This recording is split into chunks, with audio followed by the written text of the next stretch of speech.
The People for Portland, a political advocacy group funded by majority white business interests, recently filed paperwork to put an initiative on the November ballot in 3 metro area counties requiring local government to direct existing tax dollars to fund emergency shelter beds and compel cities to enforce anti-camping laws. This ballot measure would redirect a bulk of the money from the Metro's 2020 homeless service measure towards emergency shelter, forcing people living on the streets to move into shelter space, likely traumatizing and many community members for whom shelters are a poor short-term solution and exposing vulnerable community members to harm. This measure will allow Metro residents to sue the government if they believe that the People for Portland measure is not being enforced. How would you, this is the question for you, how would you prevent excessive force on the houseless community? And how will you respond if and when similar ballot measures that harm houseless community members are being considered? The second part to that, what approaches would you take to provide a holistic? So when I say holistic, I'm thinking not only just physical, but also mental health, well-being, and housing for our houseless neighbors. Whew. That's a lot. I'm gonna remind you. Joe.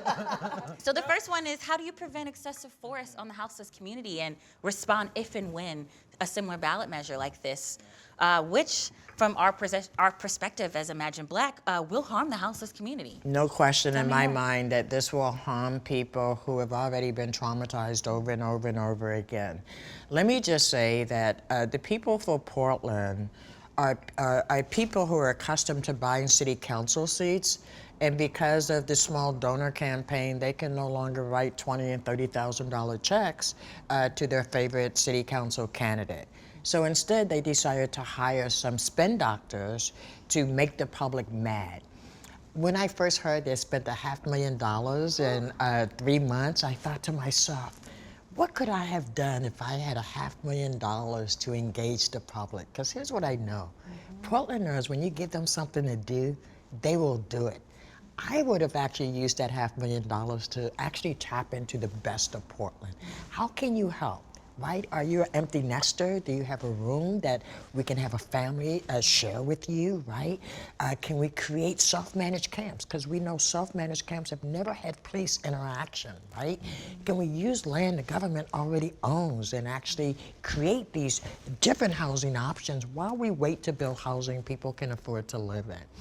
And I will say, if People for Portland really genuinely wanted to put people in housing, they would support my proposal to actually use our power of eminent domain and start foreclosing on all these overpriced apartment complexes that Portlanders cannot afford to live in. I don't know too many working people that have $5,000 to $7,000 to move into one of these 500 square foot, $2,000 a month apartments. And when people tell you they're building at 80% of MFI, what they mean is you need $70,000 to qualify for what they're calling an affordable unit. So we've been sold a bag of goods around what affordability looks like. When I first showed up, I went, affordable for who? And when I started hearing about really who it was affordable for, let's stop pretending we're building affordable housing. We're building worker housing, right, for professionals, but we're building nothing for people who are working $15 an hour jobs. In fact, you need $36 an hour to not be cost burdened to afford a place in the city of Portland. $36 an hour. Remind me our minimum wage here? Our minimum wage is now, what, $12 an hour? $14.25 right now. Is it $14.25? Yeah, it's been at the beginning of Those the year. numbers don't align. So at $15 an hour is like the average salary for a worker today. So think about how many workers it would take to actually rent a studio apartment at the current cost. Whew. Thank you. You're welcome.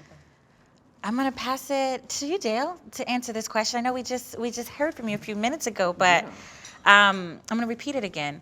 How would you prevent excessive force on the houseless community, and how would you respond if and when these or similar ballot measures that harm houseless community are being considered? Well, I have a plan right now, and anybody that wants to take a look at it can just send an empty email to pdxcontract@gmail.com. It's going to remove every camper from the street. And it's not going to remove them by going out there with the police force and marching them into a camp. What we're going to offer them is a space where you can camp legally and will not be bothered. It will not be a house. It will not be a mansion. It will be the same piece of land you might be laying on, except here you will not be bothered. Here we will support you 100%, and here we can get you from here into a house. But we cannot leave the people sleeping on the streets while we build houses for 3 more years. It's ridiculous. Today we need to get the people off the street. We can move them onto land that the city currently owns, and you ask a camper. There's a nice little place over here under a water tower. It's got electricity, water, and a dumpster and toilets. Would you rather stay on this street right here? Could you get in the truck and we'll drive you over here and help you set up your tent where you won't be bothered again until we have a house for you? Because we have to, at some point, quit leaving the people behind. Plans are good, but not if they leave somebody sleeping on the street tonight. That plan sucks. So I'm just saying that there is a way to solve the problem right now. It's not pretty. We've gotten ourselves way too deep for any pretty answers. But I think that if you offer most of these homeless people a place, a camp where they can do their thing, they set it up the way they want, they tell us what we want, and each commissioner is going to own one of those camps. They are going to set it up because we're not going to leave the mental health people behind either. One of the commissioners in my plan are going to have to accept responsibility for the mental health people. One will accept for the low income, one will accept for the drug addicts, because we cannot leave anybody behind, because what's going to happen is right now we're getting the good people that are living in cars and that just can't afford a house. We're getting them into houses because they got a job and everything. They're good. They can pass every loop except the money issue. And we're building houses and getting them into it. But what you're leaving behind is the mentally ill and the criminals, the drug addicts, that aren't going away. So when everybody that wanted a house is gone, you're going to open your eyes and say, oh my God, we have a problem here, because you're going to have crazy people everywhere and drug addicts that are just doing their own things, just having a party, stealing whatever they want because everybody else is gone. They went into homes. But the drug addicts, he's not going. As long as they can't do their drugs in the shelters that we're giving them, they're not going to come. But that doesn't mean that we can ignore them. We need to pick a camp way out in the middle of nowhere that's got water, a toilet, and a dumpster, and a commissioner to oversee it and say, look, you guys, go out here, do whatever you want, except obey every law in the country. Other than that, I don't care what you're doing. You on time. Thank you for your response. I do want to just say really quickly, if we can, as someone who supports the mental health community, please try not to call them crazy in the space. I know you had some passion. I know that wasn't your intention. Yes, but I absolutely, I do. and I am mentally disabled by a judge. So I mean, I am one of those people. You're one of those people, so I understand. We're not going to use it in the space, but I Right. appreciate your passion. I'm going to pass it to you to close us out for this question. How would you prevent excessive force on the houseless community, and how will you respond if and when these or similar ballot measures that harm the houseless community are being considered? Now, I've got to kind of bounce it off of what Dale was saying. Yeah. I do believe that we do need a place for them to go, for the houseless people to go. And so on top of it, they need to be able to get the services that they need, mental, job placement, methadone clinic. My impression is that, my idea is that we need some place where we can send people, like a housing community, a sheltered community with like a tiered housing program.